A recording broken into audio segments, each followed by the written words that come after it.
Well, ladies and gents, welcome back to Yamba Bowling Club for the 25-26 State Over 40s Pairs Finals. We're down to the quarterfinals here at wonderful Yamba Bowling Club. Joining me once again in commentary is our special guest, Jason Pinnock. Good morning, Andrew. Good morning, viewers. Yep, finals day for the State Over 40s. Get to crown another state champion today. And looking at the qualifiers for today, we do have last year's winners and runners-up still in the field, and they are at opposite ends. Is there a chance of a repeat of last year's final? Well, looking at yesterday's form, it could happen. Well, Daniel Jessup, Craig Donaldson, they're taking on Damon Jeffrey and Paul Rowe of Grandviews. Jack for the first end's just been rolled. We've got our first Cabra Bowls team, Carl Dempsey and Mark Hobel. They're taking on Johnny Ingram and Gary Ingram from Leeton Soldiers, moved over from Narandra. Our stream game, of course, is Steve Haines and John Hills from Woonona, and they're taking on Arron Severs and Glenn Perrin from Cabra Bowls. And our final matchup, Jason Cheadle, Dean Aitken, who had on the stream yesterday. They're playing last year's runners-up, Stuart McLeod and Adam Glue. And, of course, John Hills, teamed with Jimmy Kavanagh, was a runner-up in this event 3 years ago when we played at Grandviews. Yeah, Hillsy, very good bowler he is. He gave myself and Dicko a bit of a touch-up in the semi-final that year. I wasn't going to mention it. Well, thought I'd get it out there. Yeah, looking forward to this match. Two Cabra teams into the quarterfinals. Big effort. It is. I'm sure there's plenty of Cabra fans on this morning cheering on their two sides.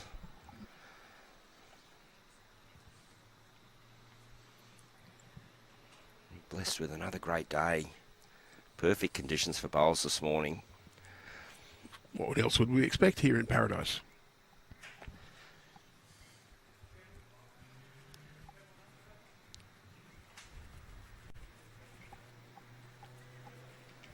Even if we are teamed with a Sharks supporter.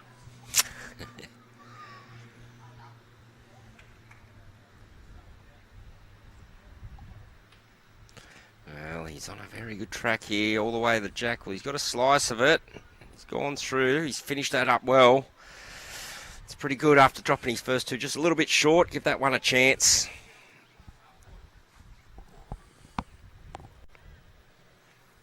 See there in that picture, the flags are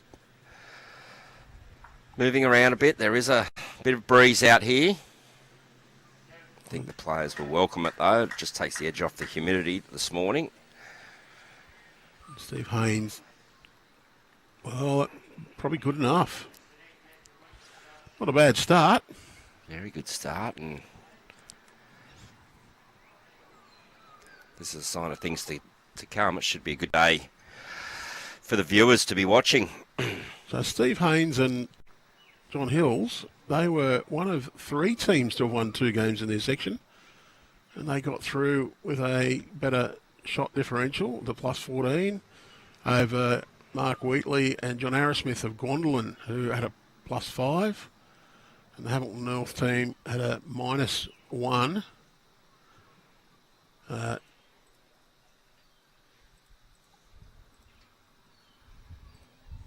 Arron Severs and Glenn Perrin, they won all three of their games. We're at plus 29.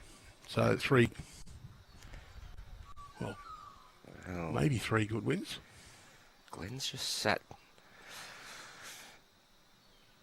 dropped that bowl down at the back there of his partner, so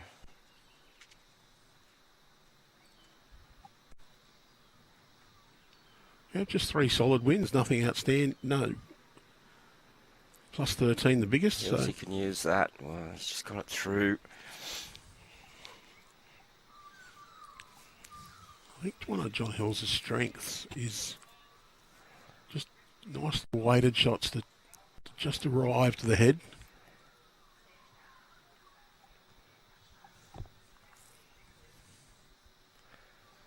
And Glenn's on the trot early here.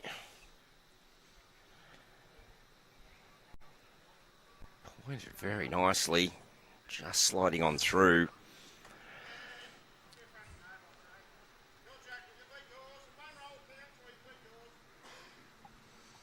Well, the call from Steve Haines was your shots to beat yours. One roll out of ours, but beat yours.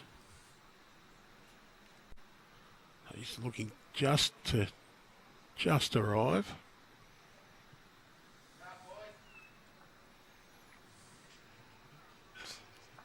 He gets the edge of that. Well, he has. Turns it in. Turns that in.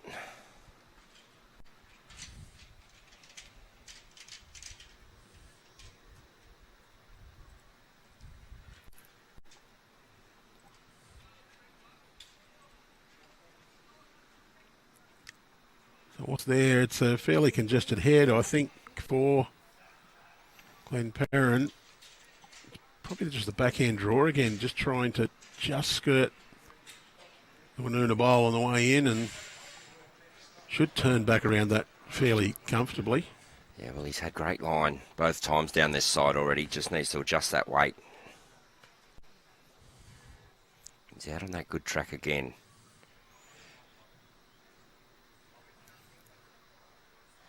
Not sure he's got the run this time. Yeah, just trying to adjust it a bit. Dropped a bit short, but...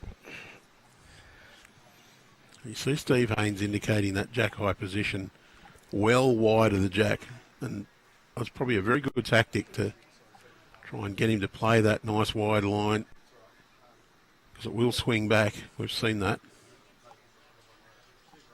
Well, this is very, very well pointed. He's just going to scoot on through. I think that was a 1. Not sure. I didn't quite catch it. Didn't see the indication, no.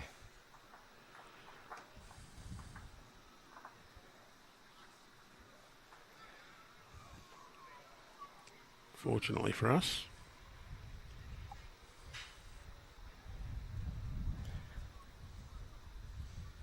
Scoreboard is going to be adjusted. 2. 2 it was. Right.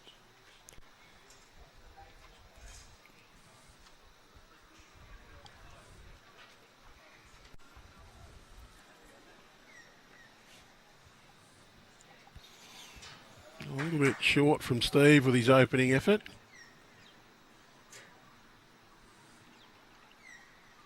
One of the things is, until you've really settled into your rhythm, on a quicker green, it's very easy just to drop that 1 or 2 feet short because you feel it's very fast, so you don't want to push too hard. Yeah, this is a great reply here. Very good bowl.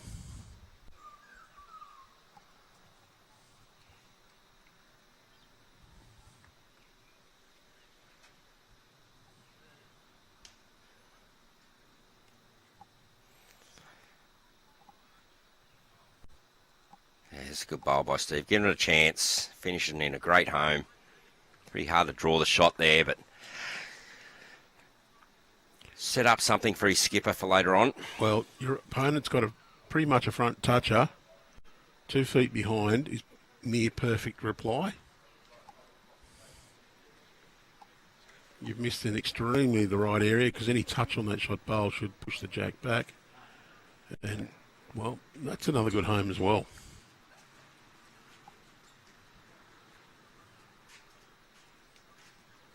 One of the things we always say is miss in the right areas, and they're the bowls where you're not getting shot, you're finishing in an area that gives you a chance or gives you cover. Steve, he gets all the way back. Well, what a fine effort. He had very good weight for it. Good second shot. Yeah. And that's the thing. While he hasn't got shot, he's got one just behind, one close to be a good second. That means that Johnny Hills can play with a lot of confidence. He's not worried about dropping any count at all.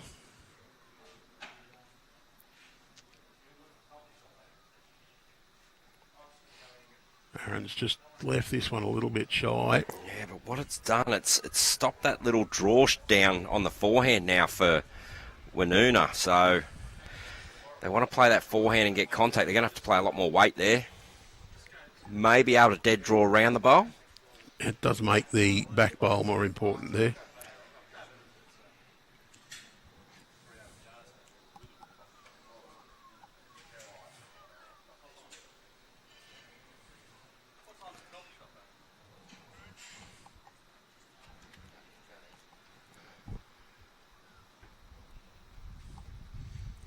So John is playing the forehand.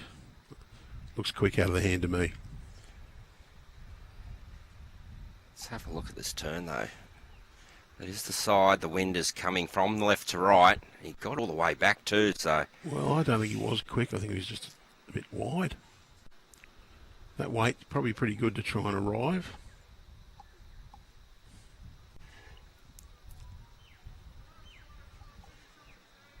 So for Glenn, he'd love to just draw, well, if not second, third shot. Just set it in between the Jack and Steve Haines bowl on the centre line. This one is a little bit ominous out there. Probably just a tad bit too wide, but still getting back pretty good, though. It's still in a good home.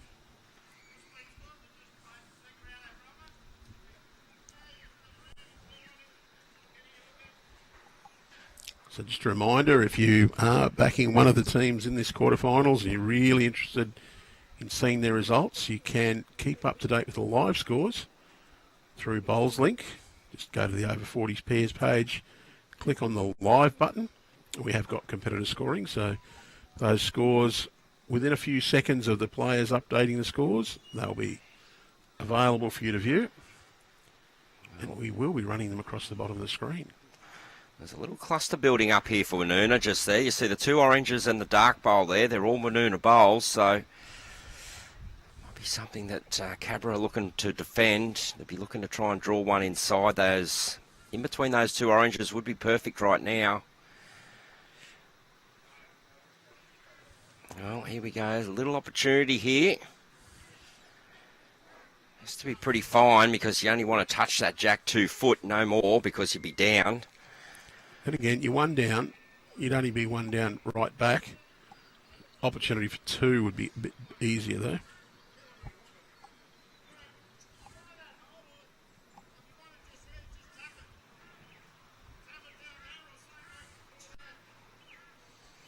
He's got a chance to play the backhand here. I don't want his call either.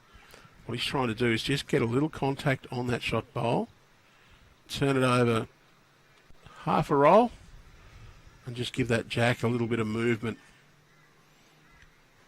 Yeah, well, just under. He's just under, but played it with very good weight, didn't he?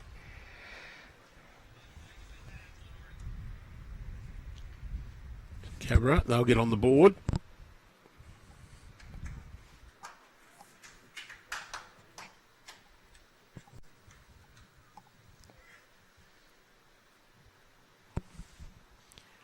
Watching results yesterday, our defending champions, who, if we remember, they played a Wyong team, I think it was, in the first game last year and snuck home in the last end or two. Looks like one there to Cabra. So, Daniel and Craig, they won their first game yesterday on the last bowl of the game. And they won their second game on the last bowl of the game. Had a good win in the third game to steal the section. But it does make you wonder when someone manages to just sneak home on that last bowl, to just what they have to do. Do you think it's their weekend again?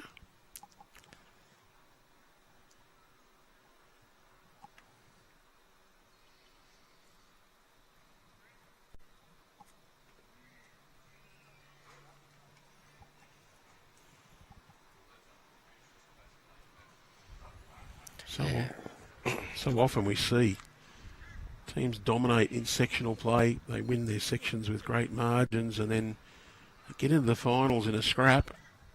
And the team that's had to battle through the opening games just seems to find that ability to Just win the scrap when it matters. This is great leading by these two leads this morning. Brilliant bowls there by both leads. Front toucher, you don't get much better than that. There's a perfect reply from Steve Haines. But, Arron now just looking to get one behind. These leads are doing their job by the textbook, aren't they? that is great. One on, one behind. Do feel if that Jack's hit, or if that shot bowl is hit, Jack might just fly out of bounds either side.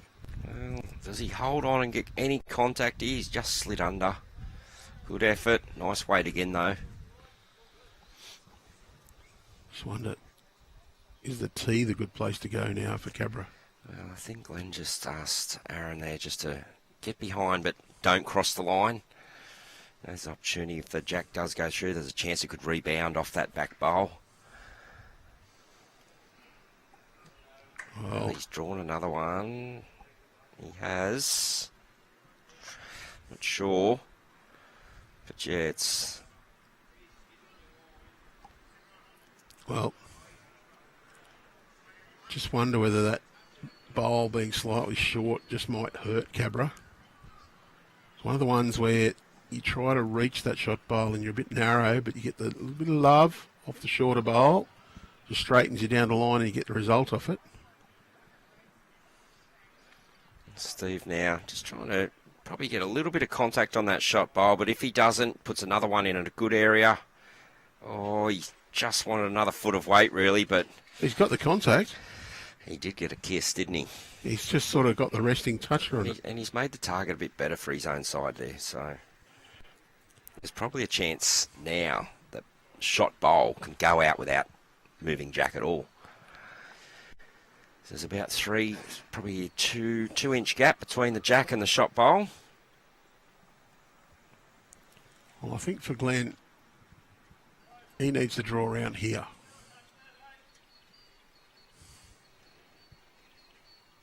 Did that come up? Yep, Mr. Squiggle was on there, mate. That's good.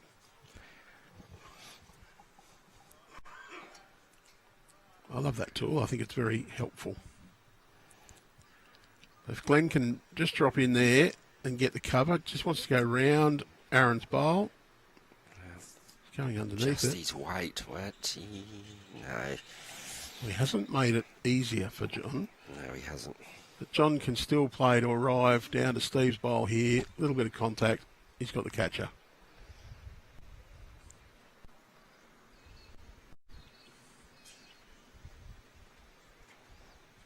He's got a nice direct line. Just his weight's holding him out there, so... It's probably the weight he wants. He just needs to narrow it up a little bit.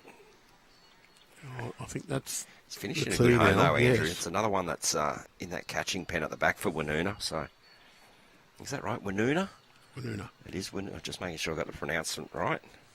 The spelling says it shouldn't be. It should be Woonona. Yeah, no, Woonona. It's the northern suburbs of Wollongong City. He's urging this one on, is he, Glenn? Well,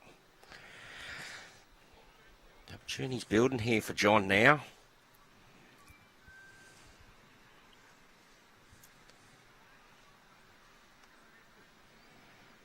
He's got a much more aggressive line than previous. Well, we're going to miss it.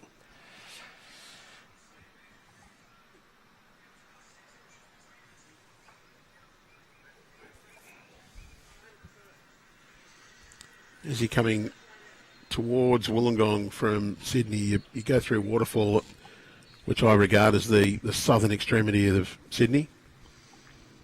You come down the motorway, you'll come down to the bottom of the hill into, if you come down Bulli Pass, Thurul's at the bottom of Bulli Pass. Woonona's the next suburb southwards. So you go Thurul, Woonona, Bellambi, Corrimal, Taroji, Ferrymeadow, North Wollongong. So Glenn here, probably wait to at least to that back orange. He doesn't want to be short again. Gets to the back orange, he's good. A little bit further is okay as well. So as long as he gets one in behind into that area, that's a good bowl there. Cuts out that chance of a multiple. You got last bowl here. Do you try and play a bit of weight and get some disturbance? Well, I think he could be looking at least, he wants at least another yard on his previous, I think. He gets hold of Steve's bowl, he can get a disturbance. He's just going to hold. Just holding with that weight as we see, yep. So another one there to Cabra, 2 all after 3. Already early on we're seeing a couple of opportunities and skippers haven't quite been able to take them yet, but let's see how that trend continues. Who's just going to crack that shot that makes the difference and gives them the momentum? That's probably the question.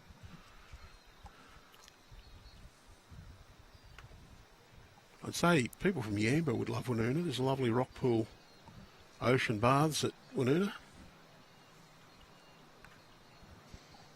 And of course, just up the road is Thirroul, but most famous for the Mercers, the Iron Men.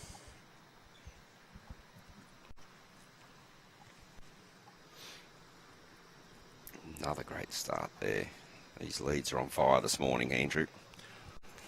I might be a bit biased because I'm from that area. Couldn't tell.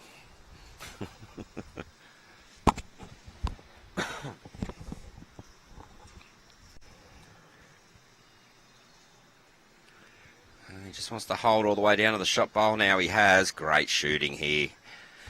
Well, been treated this morning. The lead battle is that what we're going to talk about at the end of this match? Could be.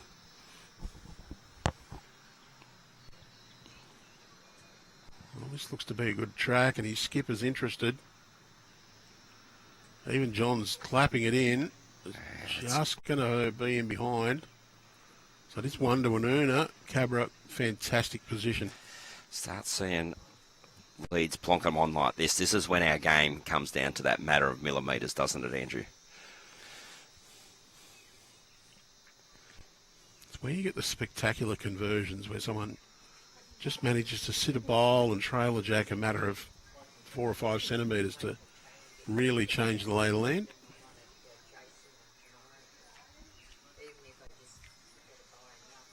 There's a big chance here for Cabra just to grab a little piece of this jack.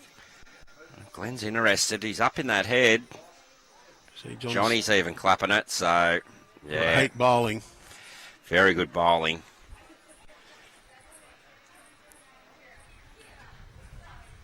And this time, Woonona haven't got that backward as yet, so they try and wrestle shot now or look at putting him in a positional bowl at the back. I think I'd be going for the positional bowl at the back and let Johnny Hills try and convert. Could only be one down on the head. Well, no, they're going early. He's playing a bit of weight up into this head here. Let's have a look. Well, he's got one out. He's finished in a good spot in behind, so that's a good result there for Woonona.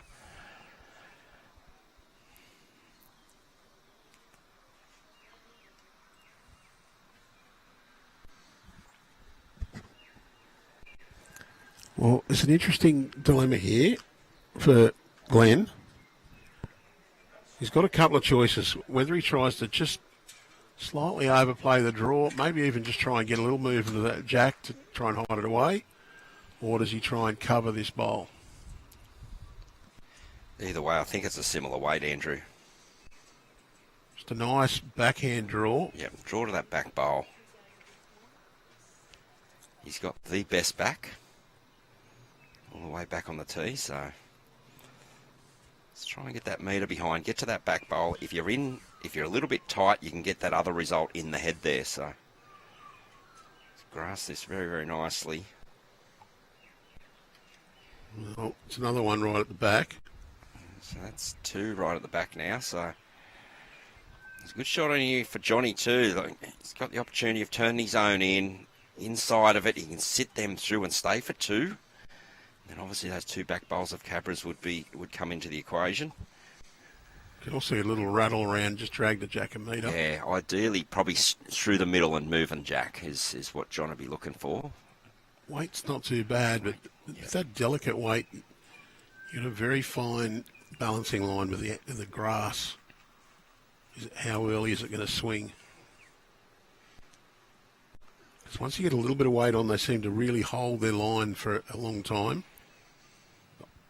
Once they start to turn, they will swoop. I think Glenn has adjusted his weight really well here. That's exactly where he wanted one. Perfect home. Yep. I think John, though, he's still got that shot now. Probably best to get his own bowl just on the inside line to roll it up to the other, and then you swing off it down to the jack. This is quite an aggressive line here for John. Steve likes it. He's clapping it. What a shot. Oh, not sure. But he's got a good result out of that. He's changed it up. I haven't had an indication from the leads as to who's got shot. Orange bowl, jack high. The other one just in front.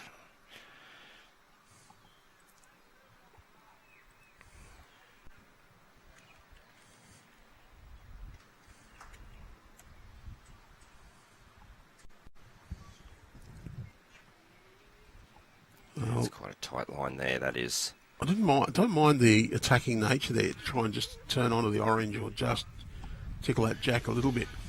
Try shot away from them.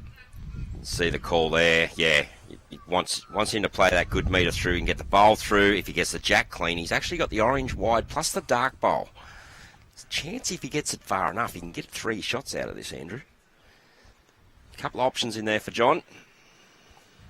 He's on that aggressive line, and might have to have a little chat with Steve and just let him know.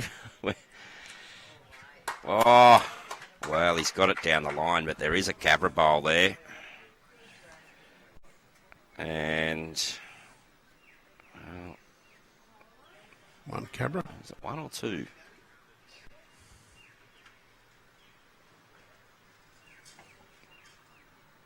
Just the one.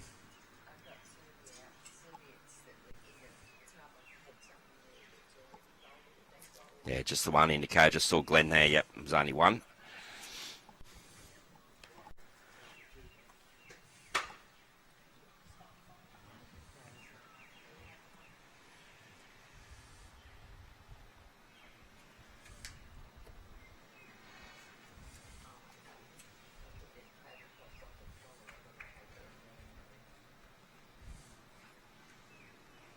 So 3-2. 4 ends played.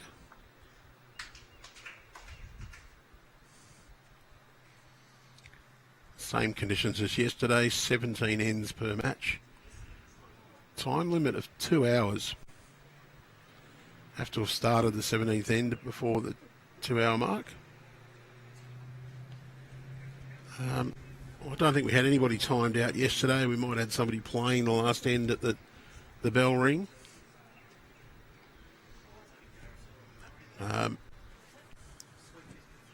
The jack's set in motion and propelled out of bounds over the face of the bank, or rebounds to a distance of less than 18 metres from the mat line. The end is not dead, but the jack is respotted at the tee. And what did you say about the leads playing great bowls? Once again, 2 fantastic bowls for Cabra. A lot of people say with the respot in place, no dead ends. But there is the possibility of a dead end. If the adjacent rink has a drive or something like that, the bowl comes careening through, smacks things around, they can't agree on where to replace, there is a dead end in that option. Probably not happening this morning with a rink in between each game, mate. So I've been playing bowls 40 years and I've seen it once in a respot game. Saw it in a World Cup singles game, drive from the adjacent rink. They were playing, smacked all the bowls around. The players went, well, I've got no idea where things were. It's a very good bowling there by Arron. Holding 3. So, Steve, important bowl here.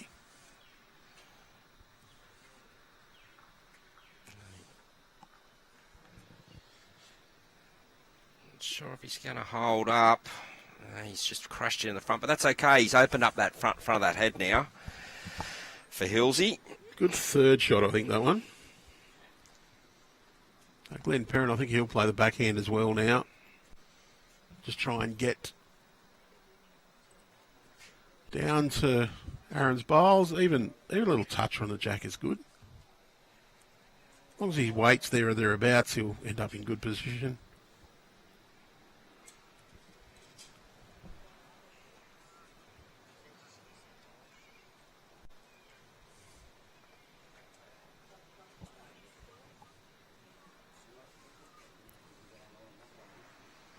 Just a little check of the scores. They've just gone into the shade to see the screens better. I think one might have entered a different score from the other. Now they've just got the little alert to say, hang on a minute. Check that score. Maybe it was 2 last end.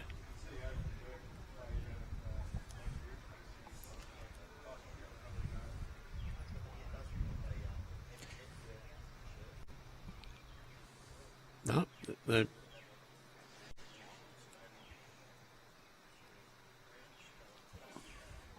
scoreboard has stayed the same, so that's the beauty of the scoring app. You put the wrong score in, it won't let you go any further. Just comes up with a little alert saying, just check the score with your opponent, make sure you put the same score in. Yeah, it is a good little feature, especially you see in a lot of games where skips might come together and go, hang on, I got this score, you got that score, but where was the mistake? it'd be 8 or 9 ends earlier. It can actually take 10 minutes before it's worked out, but here, the live scoring app, notification comes up immediately and they can discuss it straight away so that both teams put in the correct information. I've been called in as the controlling body in an 18-end game many years ago. We've got one different score. We're playing N16 and the mistake, we've different scores on N3. As we see Hillsy come down, may have snuck the shot there. Close to it. Yes.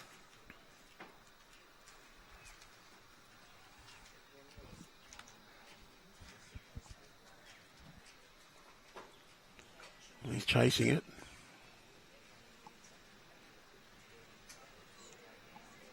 Not a fan of this chasing the bowls, mate. Well, undignified running up and down the green.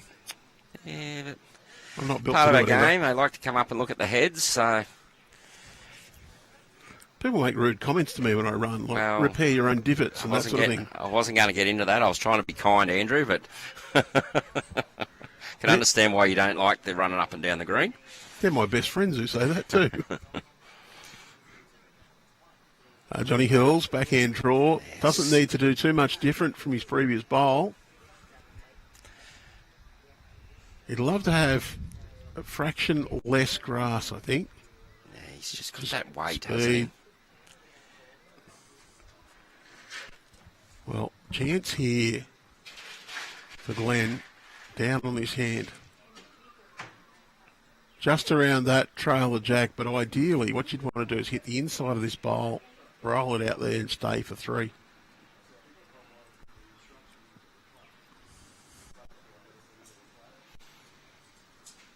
Well, it's all about just putting it in roughly the right area. Give yourself a chance, though.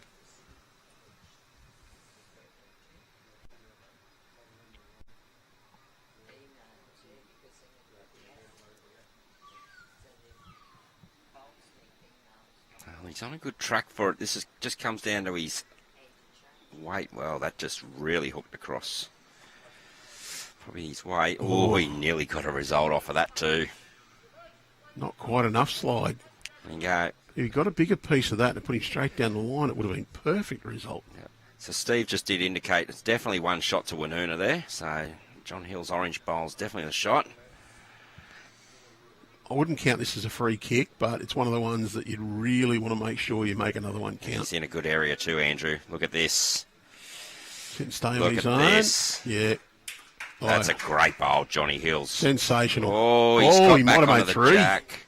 Has he made 3 with that? That short dark bowl is a Steve Haines bowl. 3 it is. Wow. So, great shot there by Johnny Hills as one of the first sort of conversions, I guess you could say. A little bit lucky, flopping back onto the jack, but it's always on. We'll see that again. Just drops back. Before that, he was only holding 1.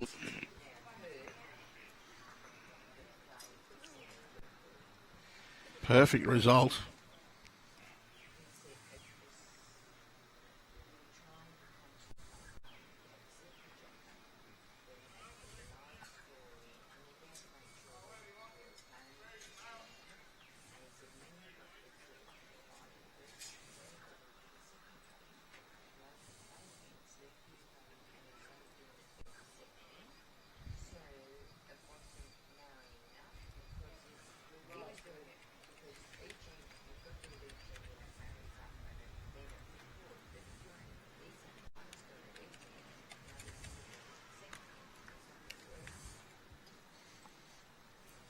Well, it's a decent start from Steve. Dare say he'd love to have been behind the jack, but you'd have to be positive there and say, look, that's a great starter. Good chance to build ahead from that one.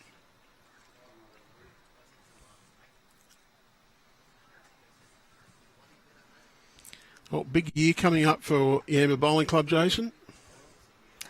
Yeah, we do, Andrew. It's a big year of hosting coming up for us. Look at this bowl. Just watching this. Again, textbook leading. Yeah, mate. Sort of touched on a fair bit of it yesterday, but obviously February in a region. Hosting men's and seniors will all be here at Yamba. Plus the women's finals. And the women's, yeah. I was going to say, the sectional play will be up at Iluka and Evans with the finals coming here for the women's, so that'll be big. We follow from February into May with our big $50,000 Festival of Bowls week, kicking off Tuesday the 26th of May. 3 one-day tournaments, a mixed versatility 4s on the Tuesday, mixed pairs on the Wednesday, open triples on the Thursday, and that leads into our big $32,500 Lighthouse 4s Friday, Saturday, Sunday. So looking forward to that week of bowls. Plenty of inquiries coming in. Nominations will be open publicly from the 19th of December. We did send out some early bird invites. We'd like to be loyal to our previous competitors, so those that previously played in our Lighthouse 4s, they're currently got an early bird invitation to put an entry in. Get in quick. As I said, from the 19th of December, though, it will be public nominations and basically first in best dressed from there. Maybe a party or two next year as well. There is, and as Andrew just mentioned, it is our 90th year celebrations next year. Yamba Bowling Club will turn 90, so next year all our events, anything going on in our club will have those 90th birthday celebrations attached to it. So we're looking forward to that, mate. Plenty of plans happening for celebrations throughout the year. It was a little bit of discussion about whether it was our 90th or not, because the club was actually, I think the first discussion sort of happened in 1935. However, it wasn't formed as a registered club until 1936. So officially 2026 is our 90th year. So looking forward to that year we are. Plenty of celebrations happening. Well, we celebrate your birthday from your actual date of entry into the world, not from the 9 months beforehand. That is correct, mate. That's right. So when you came into existence, officially. Well, still Woonona holding 1 or 2 here. And probably a bit unfair to say a scrappy head, but not quite as tight as the previous ends. And these are the ones that we've said often make the difference. It's the scrappy head where That's one right. team picks up a 2 or a 3, or maybe even more. They're the ones that can define the game. Hillsy, good crash into the short one without making any damage. Woonona could be sitting 4 here, I think, Andrew.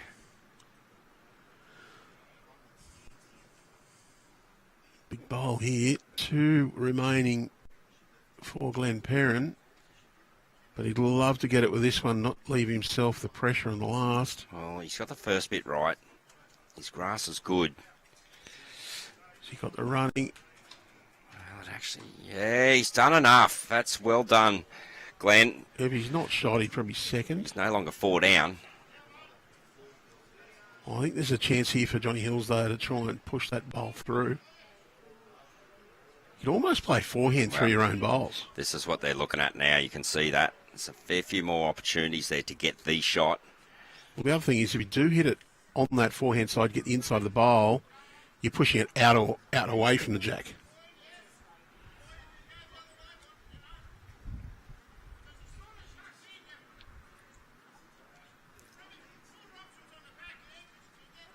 Oh, well, he's saying it's a bit tucked in there, better off on the backhand. If you play the way to push it through, you play the stun and run, and you're a bit tight into your own, you've got a chance to make a shot as well. So, a few chances here, and he's playing good solid weight. He is playing solid weight here, so he is looking at that stun and run. Well, he's not going to get that, but what result will he get? Well, he got the jack through. Does it kill? Well, it's close. They're looking at it. From our angle, it looks like a kill, which will mean it will go onto the tee, but there could be an umpire called here.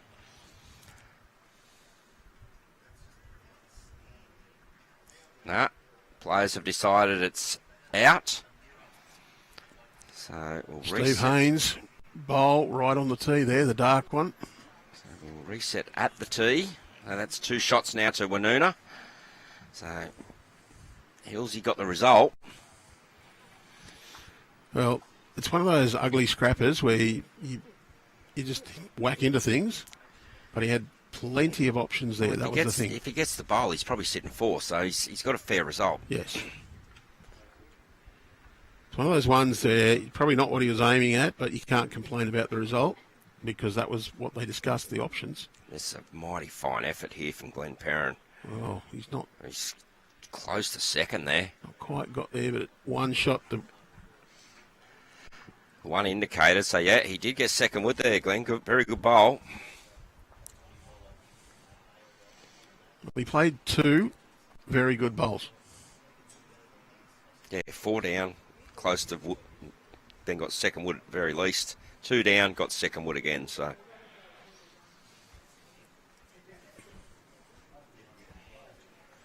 And again, come the end of the game, if they win by 1 or 2 shots, you'd say that they could have been the game winners.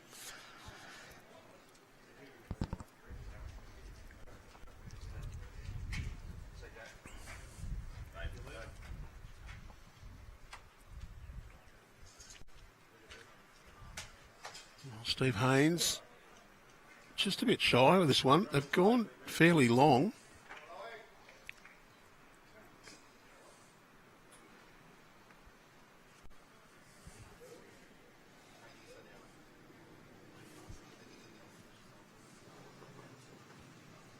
Arron Severs. He's willing that one to stop. It'll be just on the edge. If he had a shot, we can't see it over the ditch wall.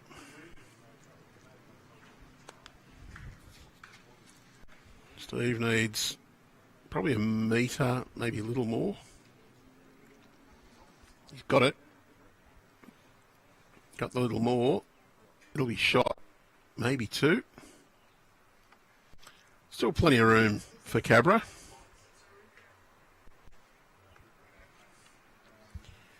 So if you are thinking about coming along to one of the Festival of Bowls events next year, keep an eye on those websites and social media for Yamba Bowling Club.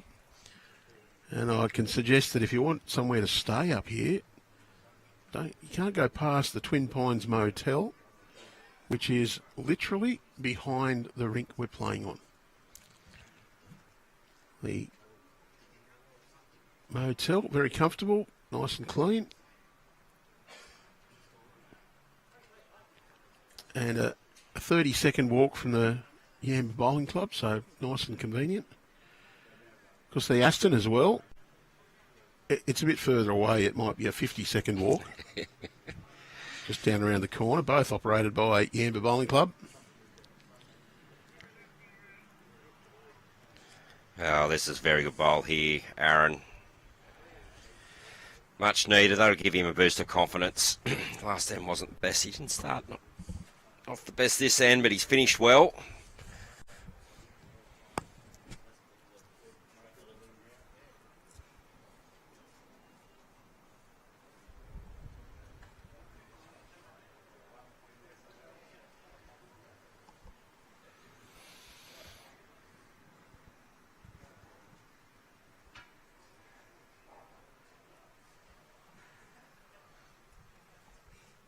John Hills play the forehand. I think all he's got on is a draw here.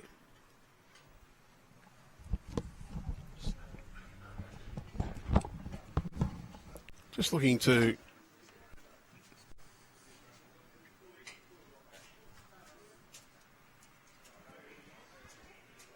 arrive down. Just drops in behind.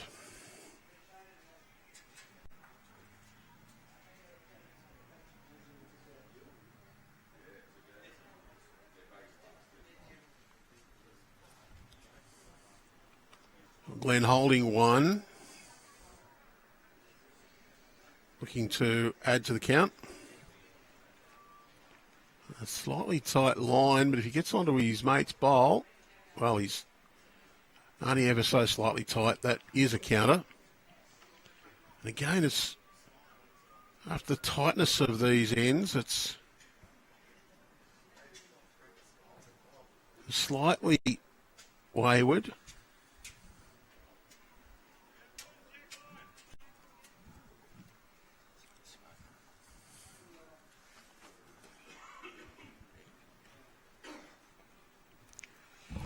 Well, Johnny Hills, he wants to hold his line and get between those two.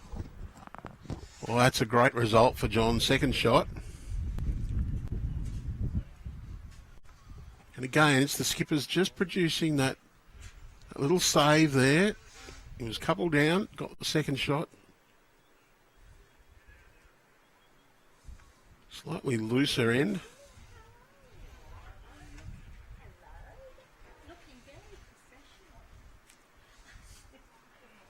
And Glenn's not going to quite have the speed on this one.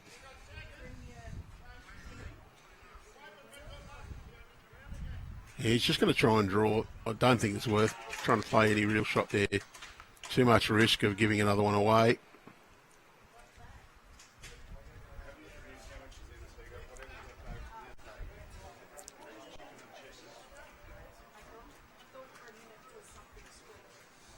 I don't think he's got there, so it'll be 1 to Cabra.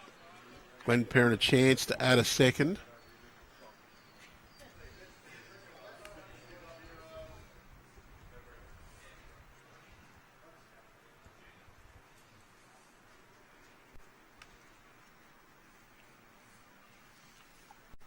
How's his line look, Jason? Well, I think he's a little under here. Just the weight. Well, yeah, it was more the weight, wasn't it? That's right. His line was pretty good, so 1 to Cabra. Keeps it nice and tight. 6-4 now. See some of yesterday's competitors come down and have a bit of a look, and some of them are jumping in their cars now and heading home. They just come down to catch up with a few and say good morning, watch a little bit of play, and probably get a coffee from the coffee shop. More than likely.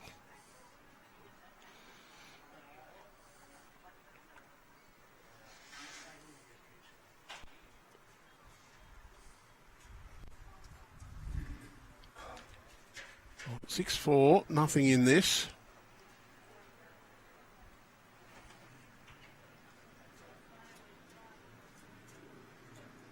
Not a lot in the other games either. And they should start coming across the bottom of your screen in just a moment.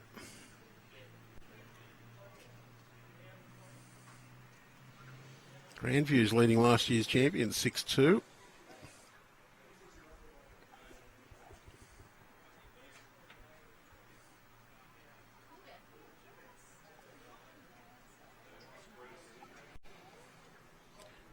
do apologise. I'm missing one game off that. It's the Bargo game at 7-8 after 7. We did adjust our live stream schedule slightly because we were supposed to have another section on, but it would have meant we had Dean Aitken on 2 games in a row, so we swapped it over for the other half, game that half. Makes sense, mate. We try and get different faces in all the time. We do the other half of the quarterfinals clashes in the semi. It does mean we will have one team on 2 games in a row for semi to final, but I can't think of another way to do it but have the same team on from semi to final.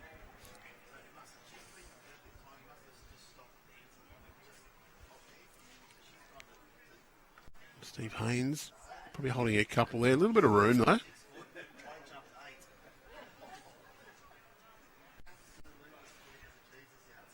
Just finding the leads just aren't. They're still in good areas, don't get me wrong, but they're just not that quality lead that we saw in the first 4 or 5 ends. So I'm just wondering, if conditions are drying out there.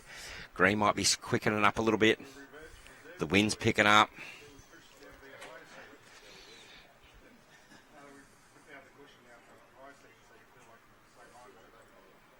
Still very good leading here, Steve Haines. Great shot.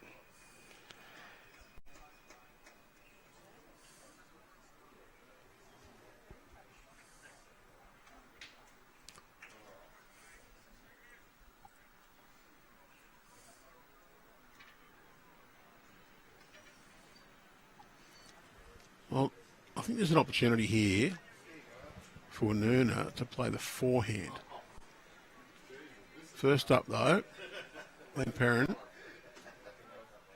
I nearly have to play backhand. There's a little shelf there for him to sit on.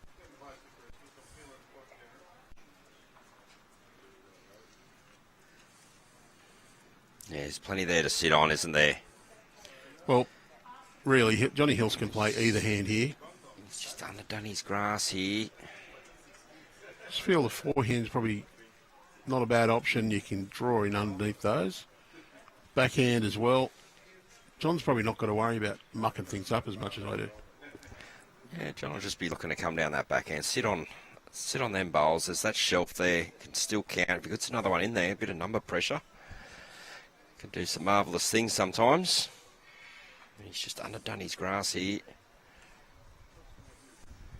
Well weighted.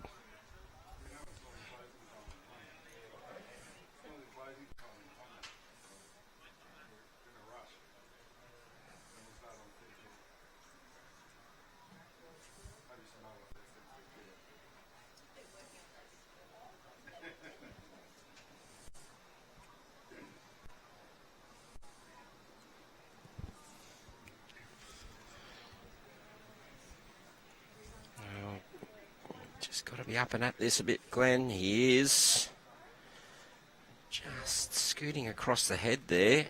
Not sure how much. Looks like those bowls on the left-hand side are the shot bowls. So those dark bowls of Steve Haines are not in the count. Steve said, we are probably 2 down. So you can see Hillsy's having a crack at those bowls. Oh.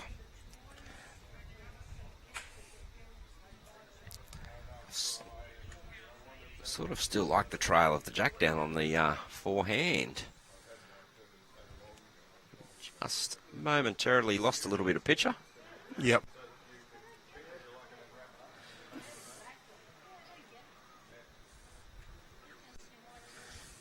I think Glenn would be really wanting to get one in amongst that bunch there.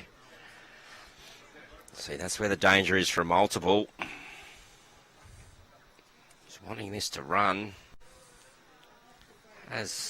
He may be counting, but hasn't really nullified that opportunity at the back. When we see Hillsy swap to the forehand, look for that trail.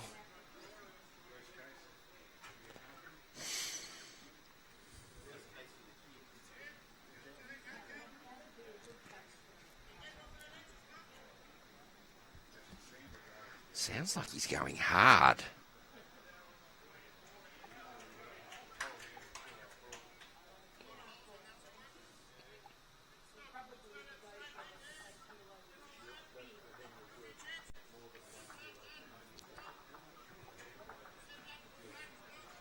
A lot of instruction going on out here, ladies and gentlemen. So I think there'll be a couple of feet away here. I just heard a bit of a call that there's a little bit of concern for the guys, saying that the forehand with any sort of little bit of weight is just holding a bit. So they prefer to try and find a shot on this hand where he currently is now. Can get an edge of that. Well, he missed. Well, he sat 2 of his bowls out there, so it could be possible 3 there, is it? Didn't see the indication.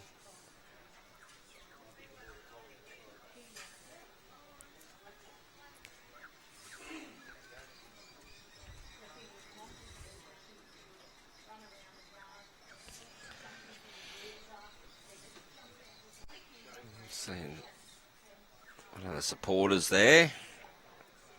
It's on the scoreboard, which is good to see.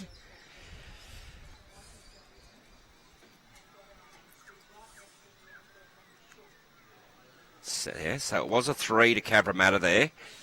Scoreboard on the green says 7-6 after 8. One thing I've noticed, Andrew, we haven't seen big change in lengths at this stage yet. Both teams pretty happy to stick with where it's at. It's medium to medium long. Yeah, I think when the games are tight like this, no one's really game to make that big change. Try something new.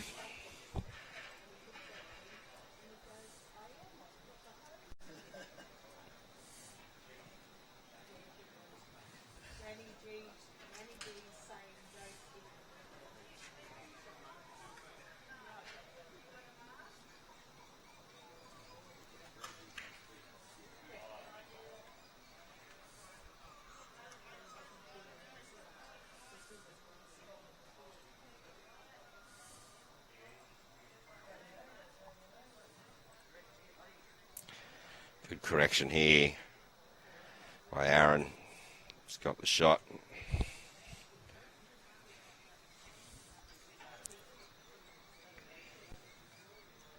So we're just about the halfway mark. This will be the half point of ends, the middle end.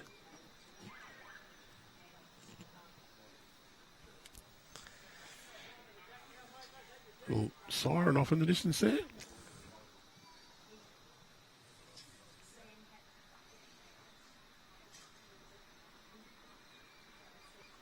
So ambulance coming through in a hurry was the little flash.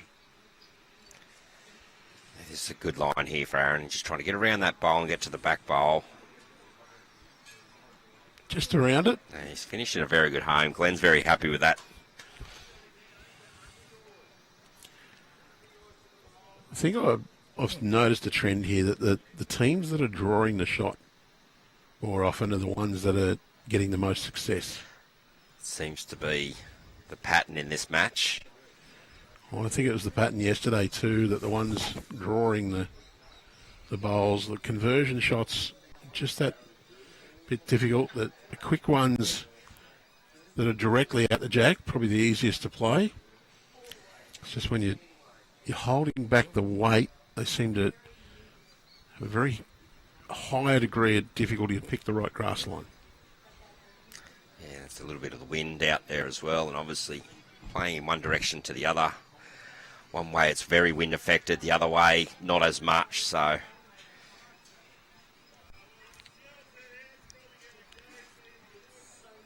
you're not getting those consistent conditions. It makes it very hard to play that intermediate weight for trails, etc. So it nearly turns it into a dead draw or a straight drive sort of. Yeah, the backhand, the right hand is backhand away from the club. The weight seems to just hold with the breeze holding it up. And the other hand seems to swing a little bit, and it's just finding that happy medium of grass. Very good bowling there by Glenn. Probably counts. It could be 2 now to Cabra.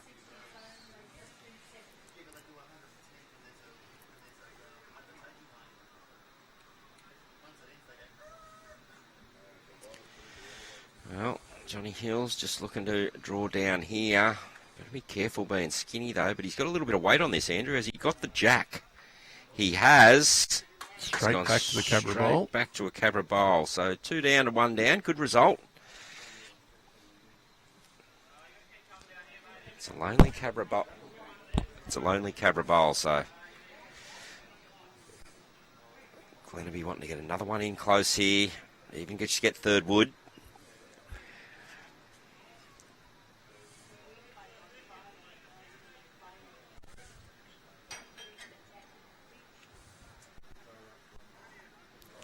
Big draw right around all of that. Arron's got the clap on early, so he's liking it. It's a very good bowl. Don't worry about third wood. Draw second. He's got second. It's a great bowl. Opportunity they can both go, though. Is that the sort of shot Hillsy's got in him? Well, it's very close for second. So, Haines, he says. Well, Hillsy certainly does have the attacking shots.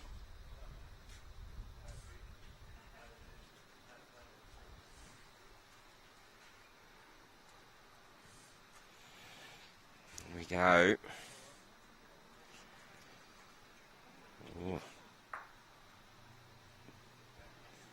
But not that time. There we go. Arron said, yeah, it is close for second, so not sure who's got second.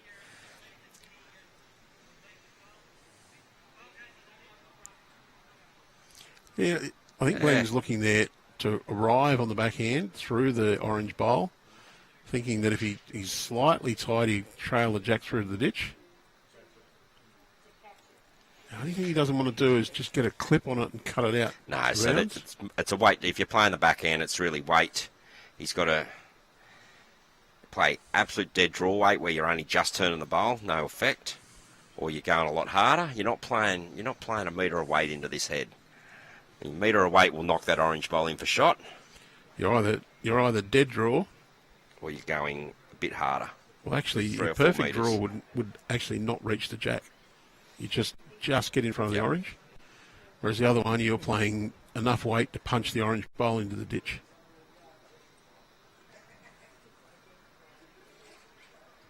I don't mind the punch the orange bowl into the ditch. You got a few chances. I think I'd probably forehand draw to be safe, though. He is looking down on the forehand, so...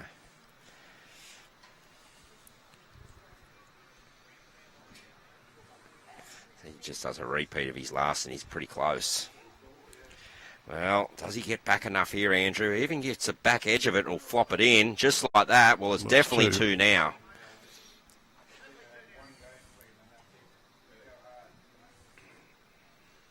Oh, Hillsy might go for both of these bowls. The way Hillsy's lining up, it looks like he's coming Kill's with some good aggression. Kill is good for John as well. He is aggressive. He's got nothing in front of him. He's close here, Hillsy. Oh, he's got the kill. Yep, jack out of bounds, puts it back bounds. in the tee. Place it at the tee. And that's one one to shot. Woonona. Great bowl, Johnny Hills.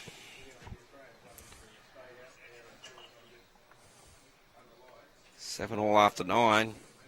Tight match. Looking next door, it's 9 all after 9.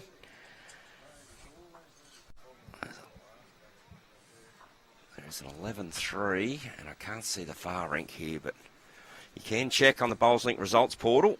Live scoring. Or just keep watching the bottom of the screen. It'll come up in just a moment. There we go.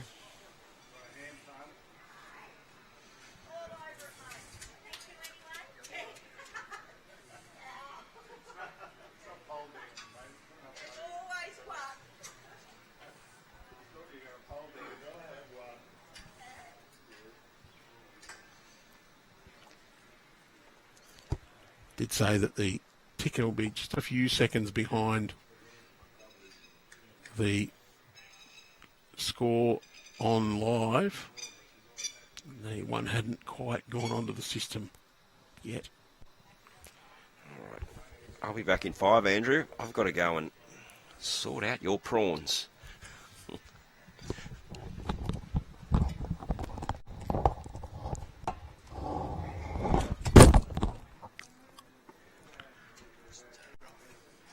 Jason just trying to make me deaf. Huh?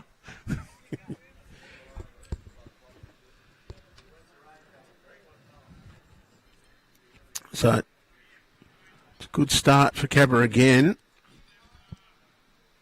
Arron Severs right near the jack with his first bowl. Second one's just going to fall a little bit short. Might still count though. Steve Haines a little wayward with his first two.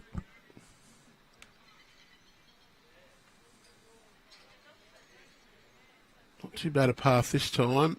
A bit of intent. Wants to sit the shot bowl. Just going to run through. Good home.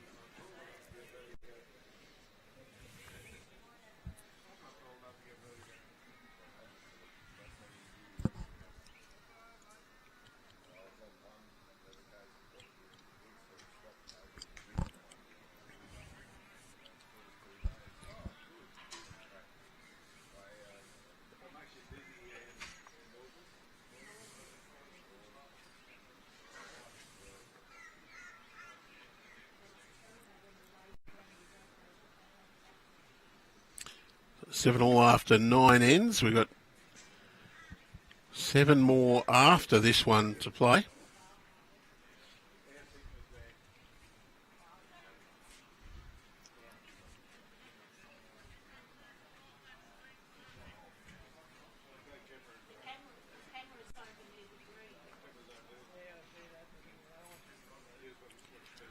John Hills, backhand draw, couple down.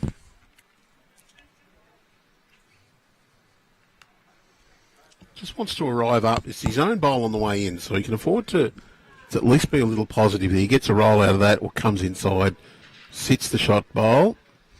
He's going to get a roll or two out of Steve Haines. Pretty good result. Only one down now.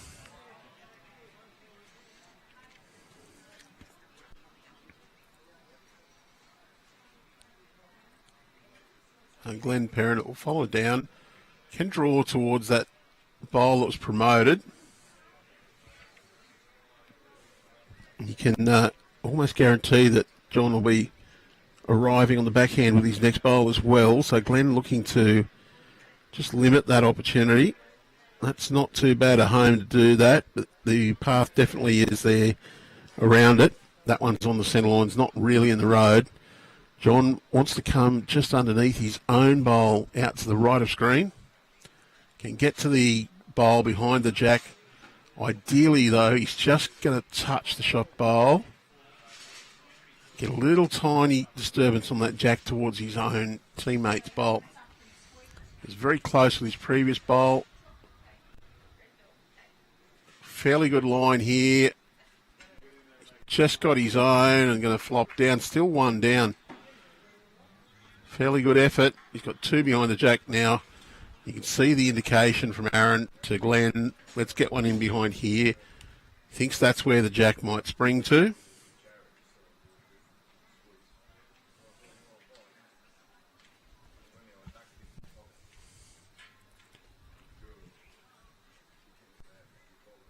So he's out on that backhand side.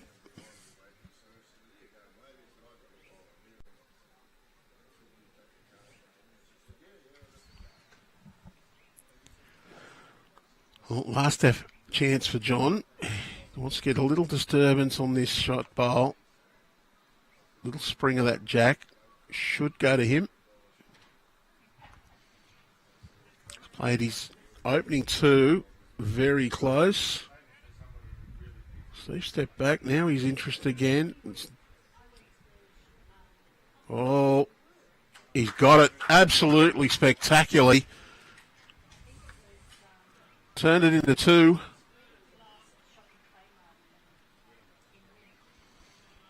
Big turnaround on this head. 1 down to 2 up. 7 all at the moment. Last bowl of the head, Glenn Perrin. He's looking to disturb it. Looks like he's going to play some firm weight. Does go big. Well, can he get the result here? Well, he's got one of them across. Still one shot to Woonona.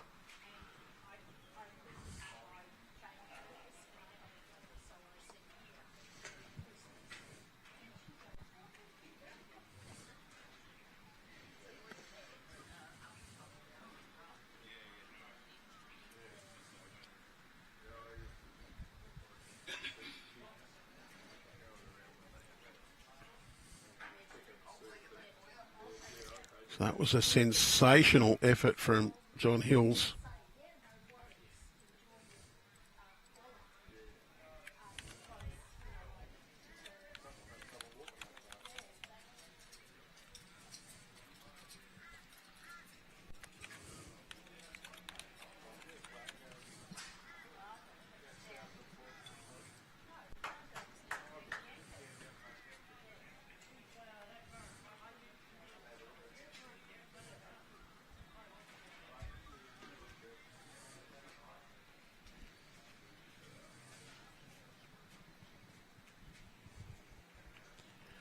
Decent start from Steve Haines again, just short of Jack High.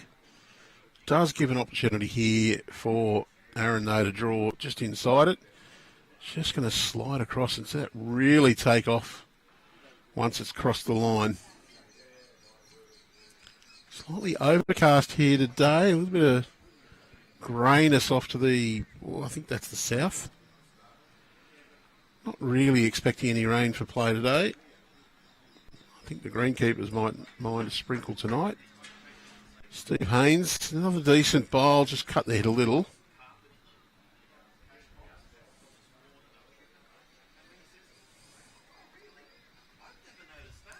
Oh, a lot more grass on this one for Arron.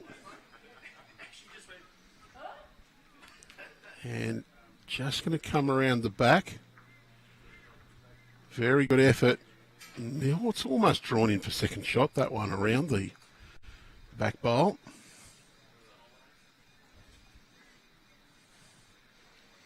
Steve, he needs a little more grass than he's opening to as well.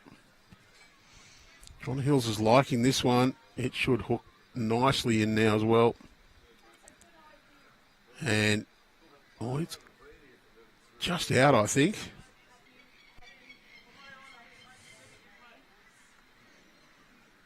Oh, I think Perrin thought they might even be shot there.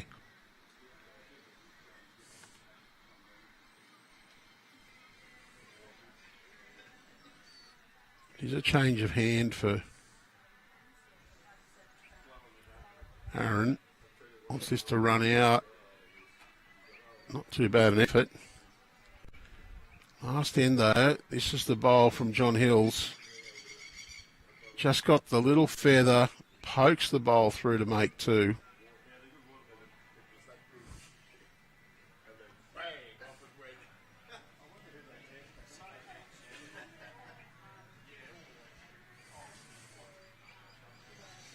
John Hills, he'll draw the forehand.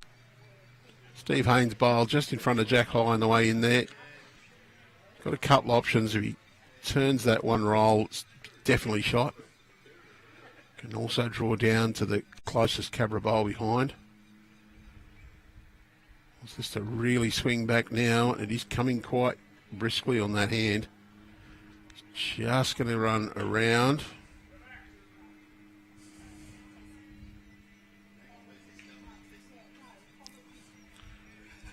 Arron severs. Maybe holding shot. His mate now, Glenn Perrin, on the mat.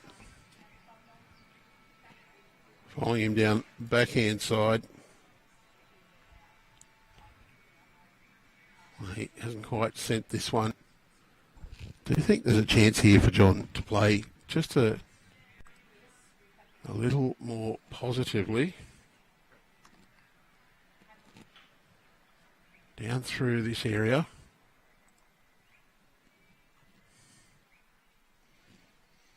Got a couple of his own to turn up, but he just gets a little piece of that blue one and give it a roll or two. He can make a few shots. Wants this one to run, and he's not arrived.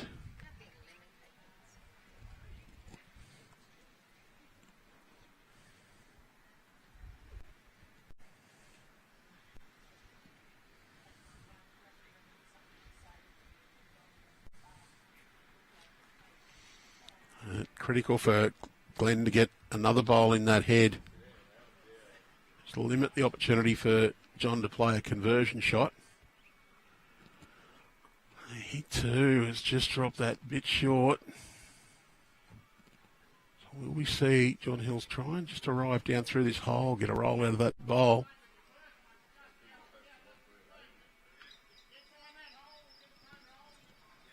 That's exactly what Steve Haines just called him. Find that hole, get one roll out of that bowl.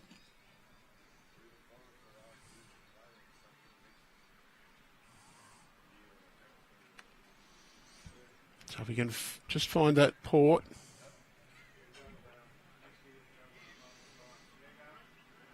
Chance here, any contact on his own will also make it. Yep, he's rolled that one up. Well played.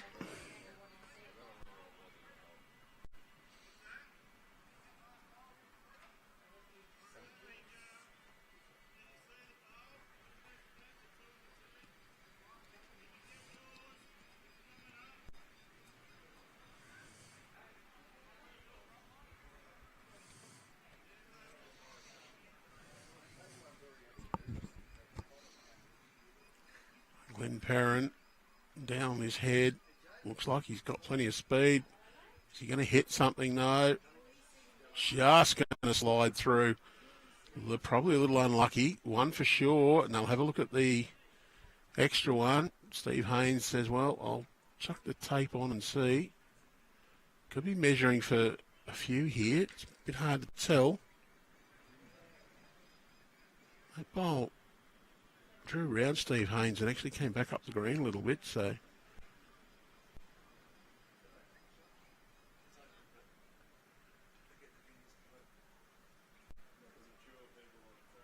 That one's not in. One shot it is to Woonona. They go to a 9-7 lead.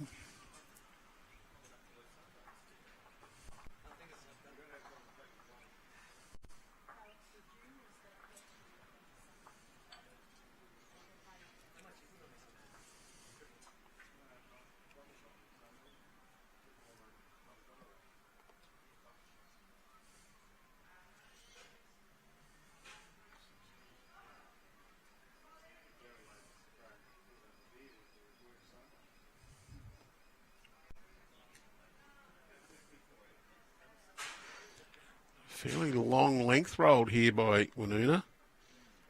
It's not quite T to T, but it is probably the longest end we've had this game.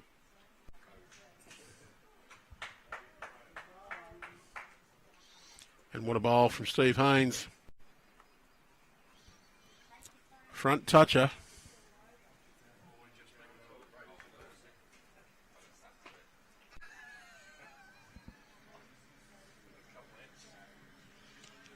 We've got a real treat for you now. Lee Stinson's going to put the mic up to give us a call. He's actually put the sunscreen on. It must be because he's going to sit beside my sheer radiance. Morning, Andrew. Thanks for having me. Good to be here. Good start from Steve Haines for this end. And pretty good back up to it too, right in behind. The longest end of this game so far, probably about a metre short of maximum. Jack's on the tee, I think Matt's about a metre up. How's things been so far? I haven't caught much of the games. Been pretty good quality so far. Well, it's been a great tussle. There's been a couple of ends that you thought were a bit scrappier, but that's because they're high standard and the other ends has sort of eclipsed it. Been keeping a bit of an eye on the weather radar. A few of the locals mentioning that we may be in for some storms early afternoon. So we did tell the players at the start of this game that we'll start the semi-finals basically as soon as the fourth rink is finished here in quarterfinals. So we'll go straight back out. We are scheduled for a lunch break before the final. So we'll play things by ear, and what weather arrives with us, we'll see what happens. The speed of the green, I think, will be pretty close to the 2 hours allowed. We're pretty close to it yesterday. Yeah, we didn't lose a single end with the time format yesterday. There were a couple that had commenced the 17th end and then heard the bell and obviously still got to conclude that end. We didn't lose a single end. See a pretty good setup there for the Woonona guys on the crossover. Not sure if it's been mentioned this morning. I got a run yesterday, but just a reminder that entries close for the New South Wales qualifying of the Australian indoor singles at midnight tomorrow. So if you haven't done so already, please have a look at the venues. There is a full list available on the Bowls New South Wales website. Some venues have reached their maximum capacity. That information is updated on the website as of this morning. So you can see which venues are available and put your entry in via Bowls link. If you're not confident in doing your own entry, and you want to wait until tomorrow morning from 8:30 in the morning, you can call the Bowls New South Wales office and have one of the team members assist you to finalise that entry tomorrow, but it will close tomorrow midnight. Some of our venues at capacity, if you want to take a punt, you can enter at that venue as a standby. Don't know how many standbys we've got at each venue. Does mean that if somebody pulls out, the next in line will be offered that place. Pretty good effort from Glenn Perrin there. He down a few, drew a very good second shot. And importantly, he's taken that cannon off the jack going straight back to the other Woonona bowls. So you say he got second and developed the head a bit in his favour. But still there for John to play up. It's just not as dangerous now for the Cabra team. Well, doesn't want too much there. Oh, that's a good bad bowl, or a bad good bowl. Just made a bigger target. Still, he's got another shot out of it, and Glenn's got to play it. He has got the chance to play through that. There's a split available. And does need the split, though. The orange onto the jack down to where Haines is standing there, bottom left. Not a great result with one bowl left. It'd be 2 or 3 down with the jack down in the corner. Be one where I'd probably like to see him go firmer at it, if anything. Well, go really big. You get them both and kill. As long as yours stays there, you'd be okay. But he's dropped that one short. Yeah, he's probably just about eliminated that option.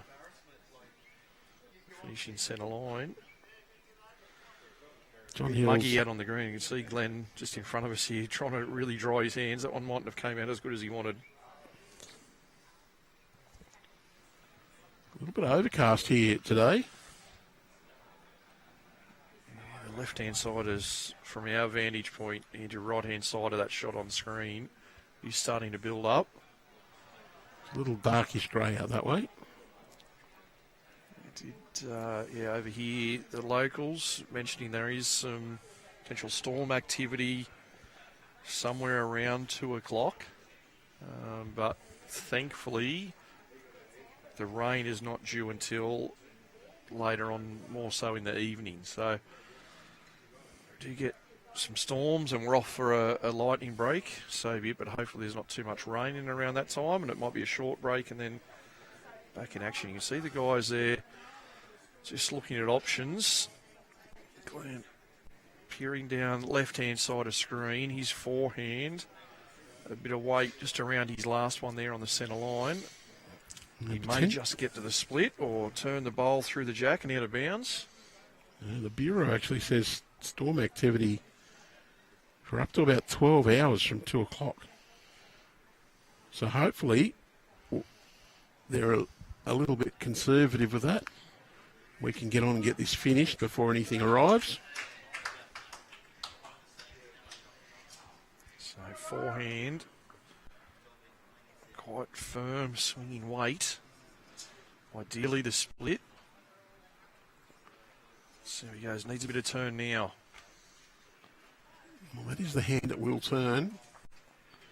Got Does the ball he get on it the out jack. of bounds? Let's hope he has got it out of bounds for his sake. Yes, it is. So looks like one still to Woonona. So he's reduced the count. One to the orange bowl of John Hills. Half the result. We're out to 10-7. Woonona leading at the moment. I haven't seen the other scores for a little while, but there was one interesting game next door that I had a quick look at before I came into commentary where the side from Mona Vale, Stewie McLeod, Adam Glue, that were runners-up in this event last year, got out to a very quick 8-0 lead this morning, but it's now Bargo, Jason Cheadle, Dean Aiken that have stormed over the top. 15-9. It may be. There might be one more end that's just been recorded there. Just trying to see visual on the scoreboard at the other end. One of the guys just in the way, but yeah, huge turnaround from 8-0 behind to 15-9 in front there. Pretty close between Grandviews and Tuncurry Beach. Well, Tuncurry Beach were behind early in that one. Grandviews had the running, then Tuncurry has now overtaken that. So And Gary and John Ingram from now at Leeton Soldiers. I think they're up reasonably well against the other Cabra side. Might have been 14-6 potentially last I saw. As Steve Haines, that was a good shot. Obviously, Andrew, you and I both play at clubs in the Illawarra, so I've seen quite a bit from these two Woonona players over the years. Very good player. I like Steve's presence on the green, a very confident caller of the head. John, probably more of a quieter on green personality, so I think it's a really good combination where John obviously trusts Haines with the calls he provides him. Hainesy's one of those tough competitors. My word, he is. Yeah. Doesn't give you too much. Always be in the game. A few pennant games against John. Yeah. Or Steve, I should say. Probably played against John a few times more. Because he was at my club for a little while. Might have had the odd victory, but always hard-earned. If it here from Arron, just going to go past, but drops his own closer for the shot. One of the things I said about Hills is I reckon one of his strengths is that add a metre or two on just to arrive to a head, just to turn a bowl, turn one in, turn one out, depending on what he wants. I did comment to Jason that I felt on this green, that's probably a tough shot with it.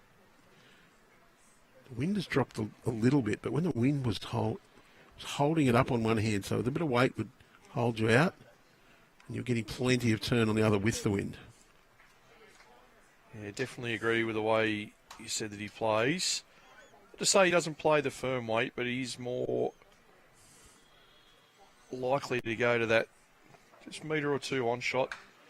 Plays it pretty well. Does have a good draw shot as well. Oh, my word. Yeah, extremely good draw shot player.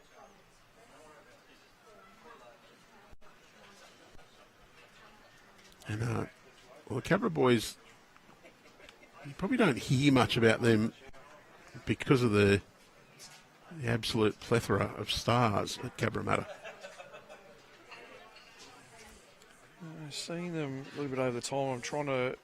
Yes, Glenn comes in. I have seen Glenn, I can't recall what club now, but yeah, quite a few years ago, playing in different events. And watched a couple of ends here and there of everyone's games yesterday, including theirs. And Arron, to me, the bits that I saw, displayed himself as a really good reader of the head. Understood the times when it was his turn to come in and offer a suggestion. And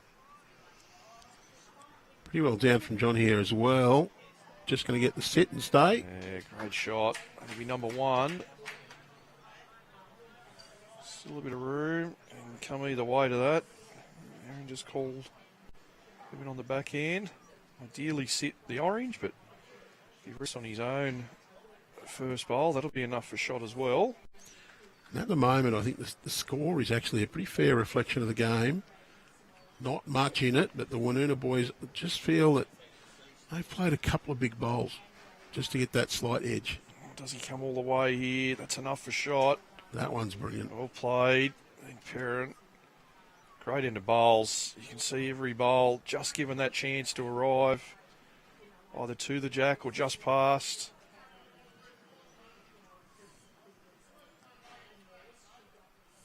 So for John, I think he'll be just up over the draw. He could get really unlucky and just tip his orange once and fall behind the other blue to the left and go down 3. I think that was the call from the guys on the green to basically draw the shot or just touch the jack. You know, I don't think there's any prizes for being too ambitious here.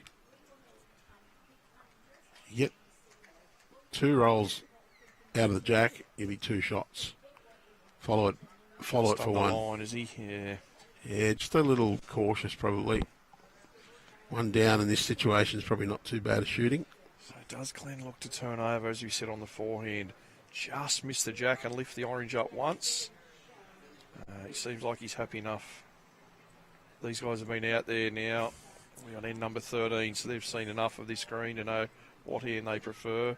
I just don't think, as you say there, Andrew, forehand where the arrow is to turn the bowl once. However, you just chip that jack, it'll go through that gate out to here. That one is Steve Haines' bowl. So I think 1 shot with a conservative chance to make a second, probably the best option. Draws to his first. You drew your Make shot. a couple. Drew your shot with the last one. Only need to play very similar. You mentioned the Woonona boys have stretched the mat out a little bit too, so this will be a chance for Cabra to win this end. Get Matt and Jack back. He likes this too, following it down. Once again, just needs to come up to where his last one was, and that'll count. Well, from here it looks like enough. Guys are just going to confirm. 2. It was 2. And 3 really good bowls there from Glenn Perrin. 9 shots to 10, and yes, the mat does come a few metres further forward.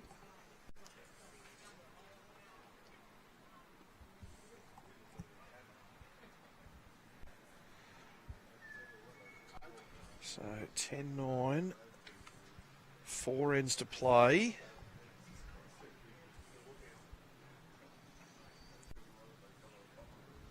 Well, it's pleasing to see how many people involved in bowls at this event have competed in, been involved in our rookies in the past. And a local here, originally from down the road at Maclean. I think it's Josh Arndell. There's 3 Arndell brothers. 2 played together in the rookies, and this brother was the one who came down to support. Does a bit of work here at the club and heavily involved. Josh might be slightly disappointed with that comment. He's 1 generation younger. Young Josh. Well, I can't remember the 3 names. I get a bit confused. Pete was here before. Offering to grab us a drink. That's Pete, is it? Yeah, Josh. Good player. Not sure where his home club is now. Has dabbled it over the last 12 or 18 months, playing a bit of top grade bowls up in the high level Queensland competitions as well. Really starting to come up the ranks in a lot of tournaments held up here in the Northern Rivers and also the southeast Queensland area. He was here on Friday evening, then social bowls event here at Yamba on Friday night, so it's great to see Josh and catch up with him. Although I've mistakenly been saying that Adam Glue from Monavale came through the rookies. He told me he actually started bowling just early enough to miss out on the first rookies. What, by a similar time as you, or No, just he was he was a real accurate, just missed out. Yes, he started about 3 years before the rookies came under the Bowls New South Wales umbrella. Not the 20 or 25 years that you missed out by. Yeah, or the 40 or so years. But apparently his mates are giving him a lot of stick for calling him rookie, so I've got to apologise to Adam for that.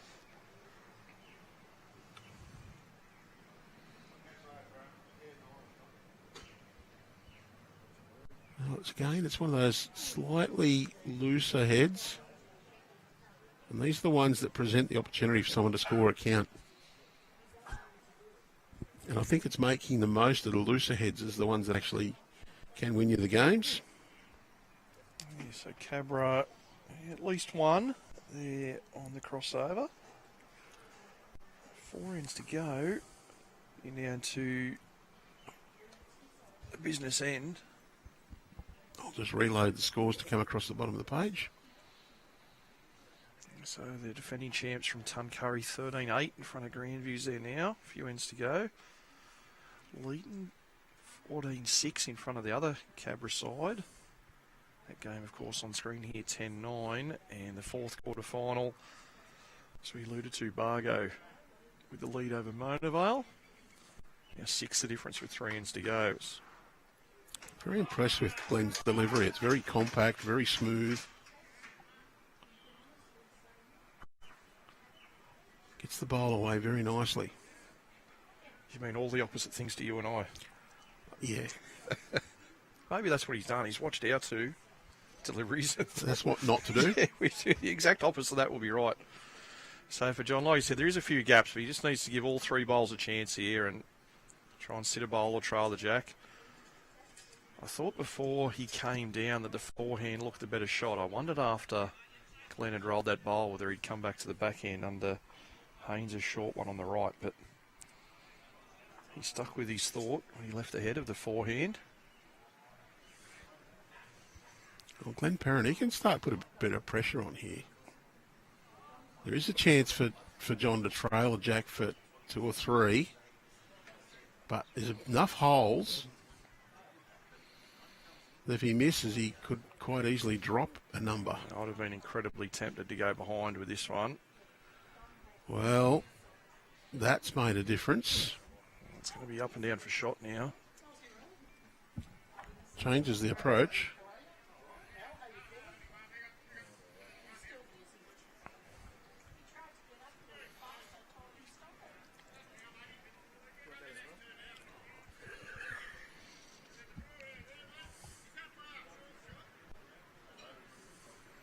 Well, there's been as they discuss this one, Andrew, just to keep our viewers updated who might be interested in the Mona Vale Bargo game, the Mona Vale pair have just collected a 5 on end number 15.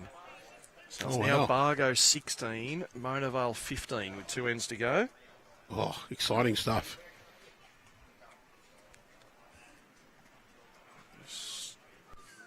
Went to double check the time there as well. So we've got about 23 minutes to go in this session. So looking like at this point we'll get all games through. So John on the forehead. If he's the right weight, this is a shot. Yeah, hat comes off. That's a brilliant shot by John Hills. Number 1. Raise the hat. Did you hear it all, Andrew, who had shot prior to that bowl? No, I actually thought Steve might have had it with the back one, but camera angles exceptionally deceptive. I don't know that Glenn's going to be on his backhand here underneath the front bowls. Maybe a couple of metres. Trail the jack, sit the bowl. Pretty well pick what weight you want under here. Just needs it to hold on, I think. Fraction tight. But it's a chip and a chase. It's fallen out. I think still 1 to Woonona. Yes, that is the indication. Does he try the perfect draw again? Same bowl. Well, I don't know if he came around it before, so why not?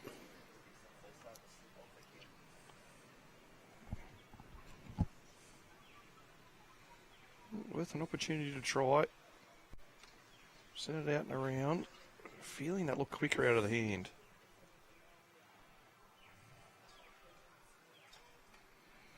How much quicker? About half a bowl. Just enough. That's a very good effort, but it is 1 to Woonona. Yeah, 2 good draw shots after that jack moved. Fractionally unlucky for Glenn to move that jack. Just wonder, though, with those gaps that were there and holding 2 or 3, was it worthwhile him getting to the back of the rink and letting John make the pace there? Anyway, still well in it. 11-9 with 3 ends to go. Of course, they only have to start the final end before the expiration of time. So, yeah, 16 ends plus a jack roll, realistically, within the 2 hours. Had one extremely close time out at the Australian Junior Championships last month when I was down in Tasmania with their under-18s. It was Charlie Hicks from South Australia playing our very own Tim Thorning. And Tim, of course, went on to win that gold medal. In the sectional rounds, Charlie led, it was either 1918 or 2019 against Tim. And both players knew they were very, very close to the time limit. And credit to Charlie from South Australia, who led in the game. He rushed down the other end to place the mat and jack and get away. And I think the buzzer went off about 1 second or 2 seconds prior to him rolling the jack. So unfortunately, the controlling body had to say, sorry guys, that will be it. It didn't quite, the siren was loud enough to know that it didn't quite meet the time limit. And, yeah, that game just missed out. But, yeah, all credit to especially the Charlie from South Australia was in front who tried to get the game in. We also saw a fantastic piece of sportsmanship in our All Abilities Para State Championships. Had a dubbo a couple of years ago in the final, I think it was, or it was Arron Kelly playing, might have been the semi-final, yes it was. Arron Kelly playing James Reynolds.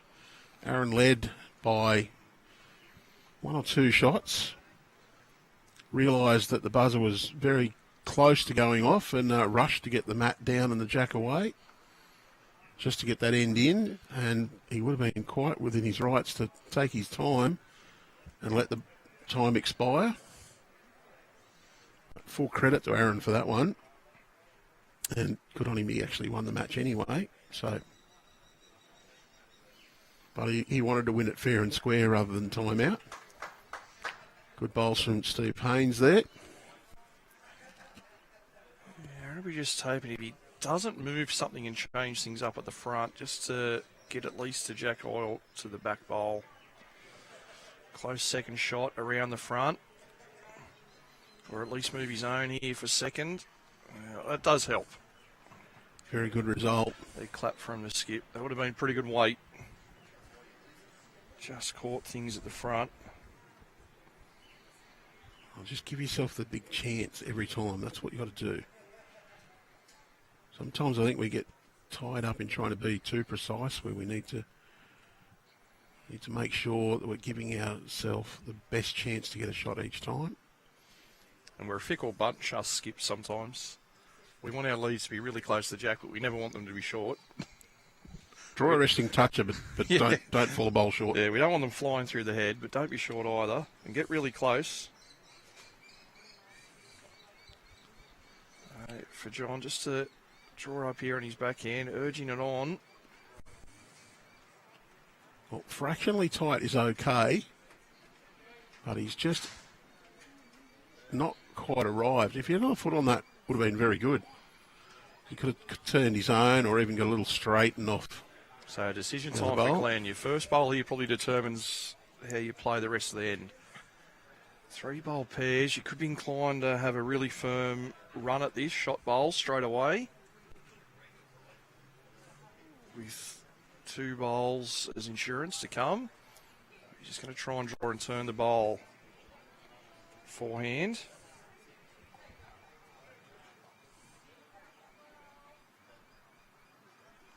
Pretty fair effort. Just gone through by maybe 2 feet.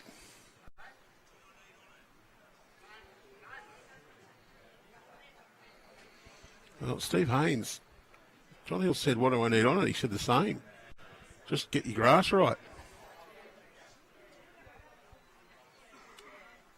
Honestly, I think he needs 8 inches of weight. So the same's probably not too bad a call. Just shy this time. Yeah, see that reaction from Haines. He just... Does he block the forehand runner, though? Oh, it gets underneath that.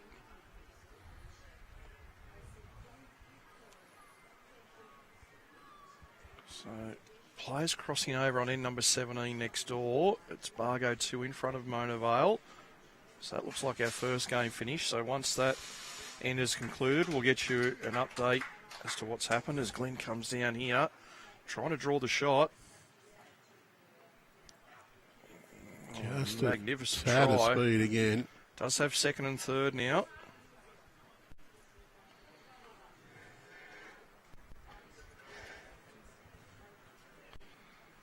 Woonona do hold the closest bowl to the ditch. Things don't change here. He's got a chance to rip the bowl out or get the bowl onto the jack and kill it and hold a couple. Does this run all the way from John Hills? Oh, it's a good effort as well. That's fourth shot, so it's still second and third to the Cabra guys. Is that any nuisance to Glenn, though? Shouldn't be. I think it's forehand quick, yeah. You sort of see the hand movement where he's standing on the green there. No, I don't think you want to be really hitting that. You just, nice and firm forehand. You just clip the bowl out. Left-hand side of that shot bowl as we see it on screen. Second and third. There may be a really, really fortunate result by hitting the front orange through those other couple, but straight under it. Well, if you get it flush, you'd almost be... If you're using firm weight, you might even be enough just to carry on and trail the jack a little. Yeah, I think it's really firm, as in just get the bowl and pick the bowl straight out and run off. Give it a good old belting and hope it goes through clean. Okay, does he get under the front? No. Any ricochets? Well, potentially another Woonona one. Does that beat the back one? It does. It's 2 to Woonona. We said there might have been a game finishing next door, but there's actually a result already done. There's a concession a couple of rinks away.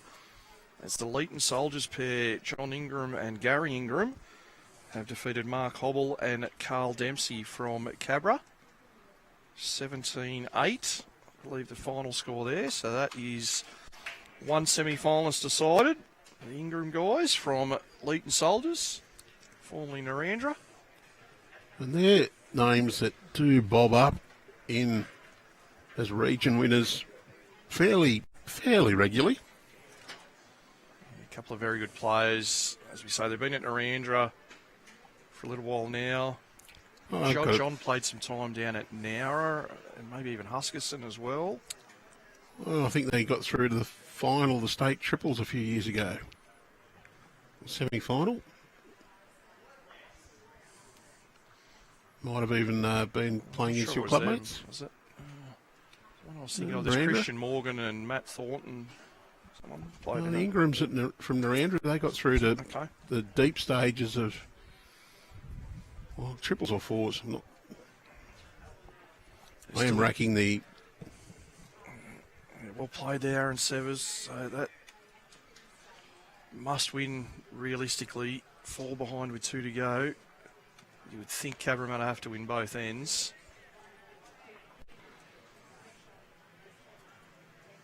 I've probably seen about 400 state championship results, so you'll have to forgive me for not remembering every single one of them. Good response there from Haines. We haven't forgotten about the game next door. There's 1 bowl left each from the 2 skips. Heavy discussion going on between the Bargo pair. Our cameras don't quite allow us to have a view of who's shot, but it is Bargo 2 shots in front, playing the last end. As I mentioned, both those skips with 1 bowl each left to play. And the remaining quarterfinal, pretty close as well. It's Tuncurry Beach, defending champions Daniel Jessup and Craig Donaldson, 13, over Damon Jeffrey and Paul Rowe from Grandview's 11. 3 ends to play. Outside chance here for Cabra. Arron's played a couple of handy bowls to start in 16. If he can make this one count. Well, I think Motorvale next door, if I'm not mistaken, might have been a handshake there.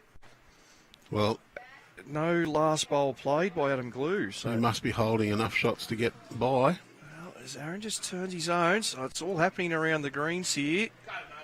We'll wait for that final score. I think it was a Motorvale win, yes. Well, we're not sure what the score was, but he hasn't played his last bowl, so definitely Stuart McLeod and Adam Glue have progressed Jason to said the it was semi-finals with an 18-17 win over Bargo. Either 3 or 4 shots scored on that last end, enough to see them through. You might have heard the Go Monovale, Graham Wong walking past, give the big fist pump. So Graham, a passionate Mona villain. Great turnout, both. Geez, yeah, interesting game. Of course, we alluded to the fact Monovale led 8-0. Bargo then got in front 15-9. And then it's Monovale stormed over at the end. As Hills, well, not going to do it. Damage with the first one. Back to the game on screen. Cabra holding a couple here on the crossover. Interesting hand selection there from John, playing through the opposition bowls. The outside one of those do not in the count at the moment. So 1 end remaining after this one. 4 shots the difference. Cabra could even close the gap on this end.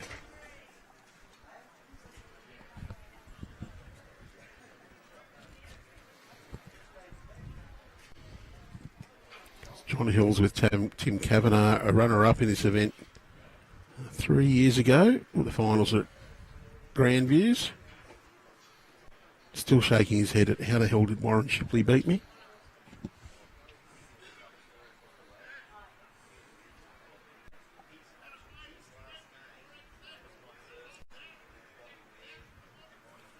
So looking through those bowls. Yeah, I think this was the call from John. I like this positivity. Steve gave him the shot jack high on the backhand draw. I think this is maximising your chances by swinging weight forehand. Yeah, there it is. You're almost guaranteed to move something here. You're going to get one away for now. Yeah, reduces the count. It's playing the scoreboard.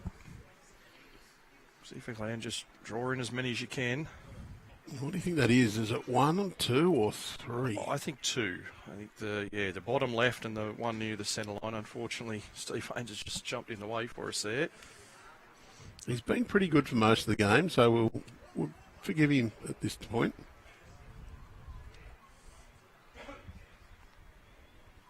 Glenn, you can see chasing this one with intent. It'll come into view shortly, and the whack of the leg of the opposition as he draws around the front bowls. That is the shot. Got a little feather and ran around. That is, yeah, there it is. You can see in the centre line. That was the closest. Play the weight you want to play here. Do you want to play a foot of weight? Do you want to play 2 metres of weight? Do you want to play 4 or 5 metres or more? Just anything past jack high here on the forehand. Pick the speed you're happy with. If you're wide, you can work off the wide ones. If you're just under, you might straighten up onto the jack tight. Pick the weight you want to play. It's similar to his last. He's tight though out of the hand. It's only wrong if you miss. He's underneath, so we might have new leaders. I'm not sure they'll go that far. I think. Be surprised if the short one to the right counts. Guys, it might be just having a look to see whether it's 3 yet. Don't overcomplicate it. You just get the bowl in your hand to count. Anything else that happens is a bonus. Yeah, at least 2, probably 3. The way he was indicating being in and underneath towards that Woonona Jack High bowl on the left, going to suggest that is beating at least one of those front bowls, if not both. I believe we do have the other game finish as well. So our defending champions Daniel Jessup and Craig Donaldson from Tuncurry Beach are also through. As we see Glenn with his final bowl. Looks short. Does need to run a long way. Overcomplicated that attempt just to get another counter in. We'll see. 2 rolled out straight away. So we know it's not 4. If they only rolled 2 out to start with, I'm going to assume that blue bowl at the front does not count. It's the white against the grey. I've narrowed the deficit. Heading into the last end. I'm going to suggest 2 by looks of that. And it is confirmed. 11-13, 1 end to go. Woonona hold on. I actually think Woonona would be actually somewhat relieved and positive about that result. Big chance for him to drop 3 or 4. Going to this last end all square. You're 2 in front and have last bowl. And that last bowl is, I think it's more psychological than anything, and you always hope you don't have to play it. We chat about Matt and Jack. Interesting one here. The 2 or 3 ends that I've seen in this direction with the Jack at the back of the line in this sort of area. Unfortunately, Arron hasn't quite nailed it, but Glenn's played it very well. Matt forward maybe 2 metres or so from where it was earlier. So just a reminder, as we commence end number 17 here. Our next game on screen will be the semi-finals. It will start pretty quickly following this final end.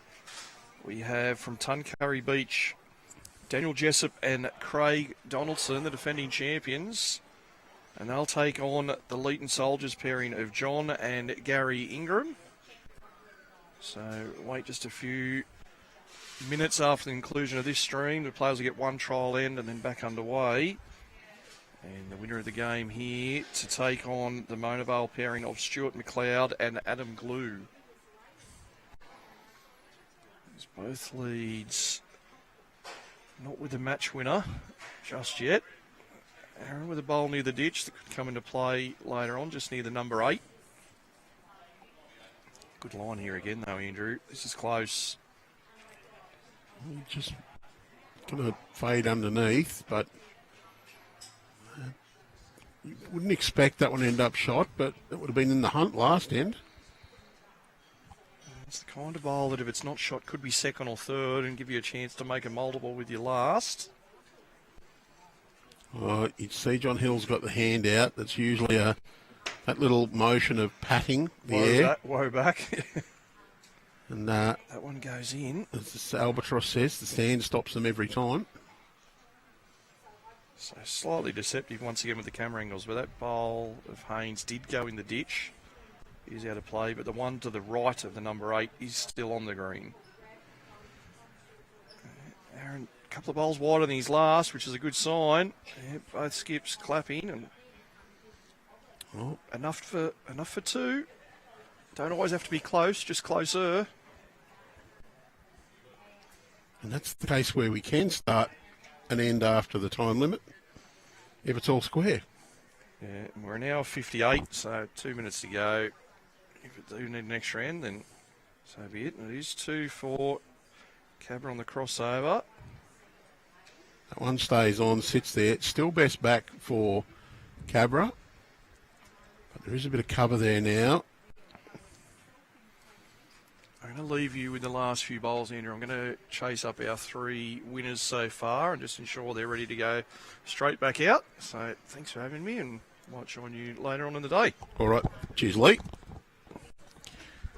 So just the skipper's bowls left to play in this quarter-final, provided that we don't have a 2 to Cabramatta and have to have an extra end.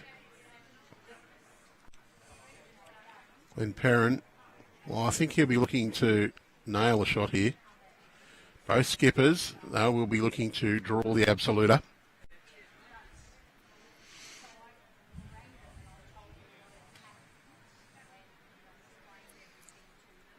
And, well, it's a pretty good effort from Glenn Perrin is Jack high. Maybe a good guide for John. He'll follow him down on that forehand side. Good thing for John Hills is he doesn't have to get shot. He just needs a good second shot. Drop a 1 is good enough for them to claim the game. This one, Steve Haines urging it on. And, well, very good bowl. That is second. So Glenn Perrin needs to repeat the dose of his first one. Good news for him is he drew shot with his first. Must put another one in there just to try and put some pressure on John Hills. Out on a... Well, I think it's a slightly tighter track this time. Wants it to pull up. Can sit his own is okay. Well, he's got the edge and run on. That's 2.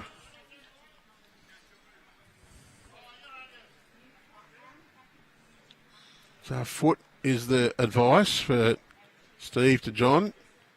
Just needs to add that 30, 35 centimetres to his previous bowl. Steve urging it on. He's coming down beautifully. Oh, great bowl from John Hills. Gets second. So Glenn Perrin. Well, this is a do or die. Unless he gets another shot with this one, John Hills will say thank you very much and concede a single shot. Happy to drop a 1 and get a 13-12 win. Pressure bowl.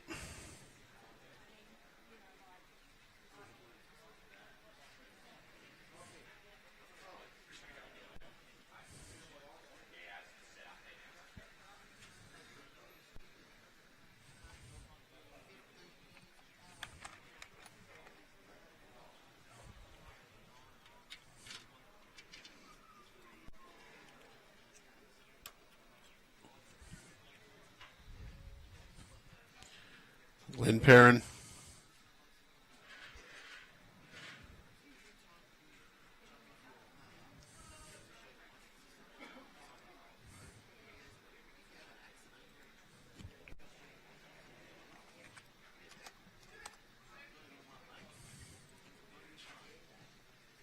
Well, just setting himself.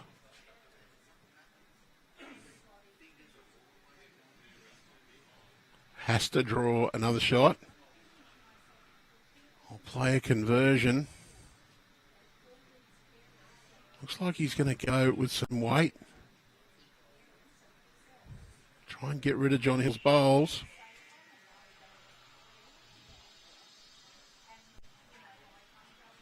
Close, but he's just going to go past. So that's one shot to Cabra. Johnny Hills won't play his bowl. And it's a 13-12 win for Woonona. Put them through to the semi-finals. Thanks for joining us in this game. We will be back in about 10 minutes or so. We won't be too long. But until then, it's goodbye for now.